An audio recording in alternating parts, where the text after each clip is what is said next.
Ya confirma el Consel Jimmy Villaflores que tiene presencia del mga fixers na City Hall.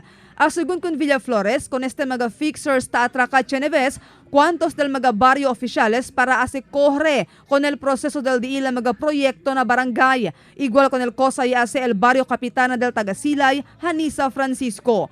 Tiene también según conexión este mga fixers con cuantos mga empleyado del City Hall. The Capitana said, Tandil daw ele na fixer, ele si mismo, yasali natin si Boca during the preliminary hearing.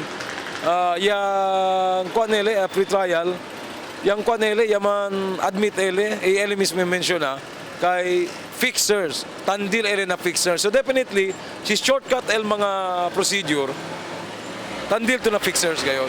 Then, umali nali, the fixers, mas laro matisente kita, tiene ese conexión allí adentro. Ese conexión allí adentro, con ese kita mira, kay government employees, debe kanila kita mira. Not to the fixers, but kanila kita kentan deal con ese, kenta man recommend con ese, kentan deal con ese, kay amo se dila la vida. May mucho allí na City Hall, allí abajo lang.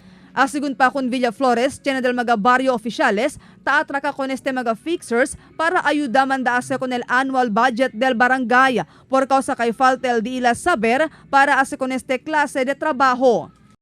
Tiene con el fixers allí, Juan, tase el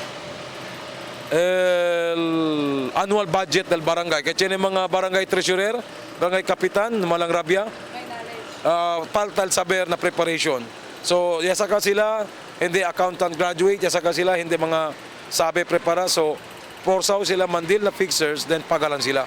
Mismo el gobierno el prohibí na publiko para sa transaksyon con este mga fixers por causa kay kontra este na ley. Por eso hindi según bueno que uyi, allí mismo na City Hall ta existi estos. Según con Villaflores, nalaw del Consejo Local, el mira pa sila cosa puede hacer para ayuda con el gobierno local pelya contra fixers. Pensaan na kami, mangkwento na kami committee as to how pwede kailangan kita pwede ayuda con el gobyerno de aton. No, no mandil con el fixers, no? And si Chene man abisa kay pwede man file kaso.